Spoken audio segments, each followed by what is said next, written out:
Y volvemos sobre el tema que evidentemente es el tema del día, ¿no? Lo ocurrido ayer, no solamente en la capital, sino en las provincias, ¿no? Ayer, bueno, Magdalena, las cacerolas me parece que desbordaron realmente expectativas en términos de la cantidad de gente, sobre todo por la manera inorgánica en la que se habían convocado a través del manejo de las redes sociales.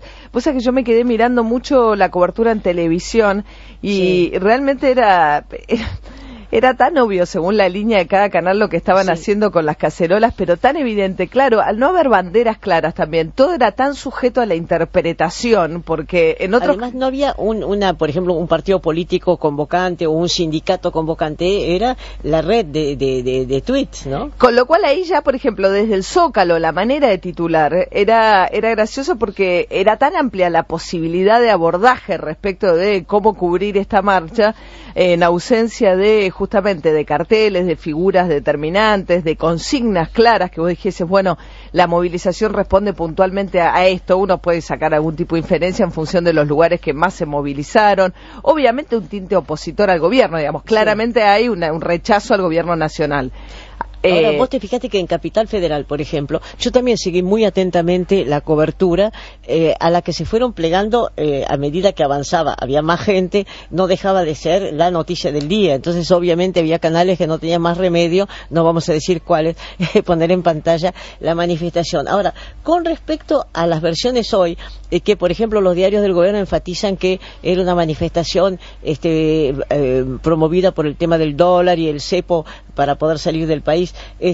Yo recordaba los carteles de anoche que veo además hoy en los matutinos, la gran cantidad de carteles era no a la reforma constitucional y atención con la inseguridad.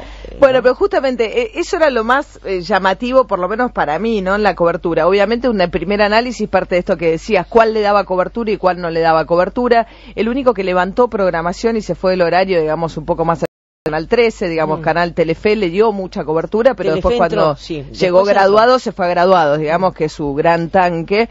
Y el otro tema era el Zócalo, contra qué, digamos, de qué manera se titulaba, ¿no?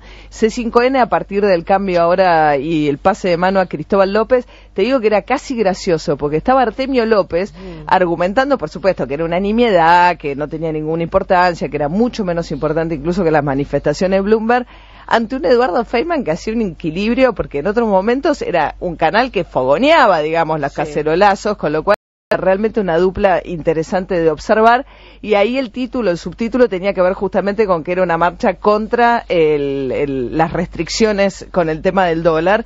Después, claro, los otros canales, Canal 13 y demás, enfatizando el tema de la inseguridad, la inflación, la oposición a la reelección. 678 no tenía Zócalo directamente. Me pareció muy interesante observar que no tenían un título definido, porque evidentemente no tenían línea todavía, porque eso estaba ocurriendo en ese momento. Entonces solamente identificaban a sus panelistas, pero no le daban un marco, no le daban un título. Entonces, bueno, realmente ayer te digo que era pasear por los canales de televisión, era una experiencia sobre los medios también, ¿no? Muy interesante, muy interesante. Además, volvemos sobre el tema inicial, no era un sector el que convocaba, ¿no? Porque en el caso de la otra multitudinaria opositora había sido la gente del campo, ¿no? Sí, pero, no, claro, la del campo tenía una cosa mucho más dirigida, más o lo de Bloomberg también, quizás tenía una consigna más clara. Acá puedes tener un sector social determinado, por ahí un recorte más claro, geográfico y de cierto sector social, digamos, pero mira, las imágenes son muy elocuentes. Si vos observás, hoy las van a volver a pasar seguramente, o observás los matutinos, ves que las consignas en los carteles son no a la reforma de la Constitución y los pedidos por la seguridad. Yo no veo, no recuerdo anoche haber visto nada del dólar.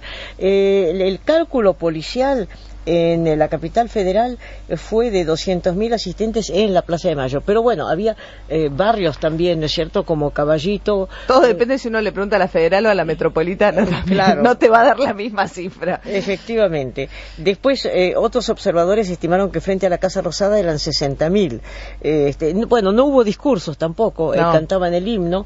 Y, a ver, en Córdoba, según los cálculos de la policía, ahí no es metropolitana, sino 10 salió, a ver cuánto, más de 15.000 personas en el Patio Olmos. Después en Carlos Paz, Río Cuarto y Villa María también hubo justamente grupos importantes de gente, y en Mendoza se calcula más de 10.000 personas que salieron a en el día de ayer. Bueno, son ya las 7 pasadas y están llegando todas las noticias.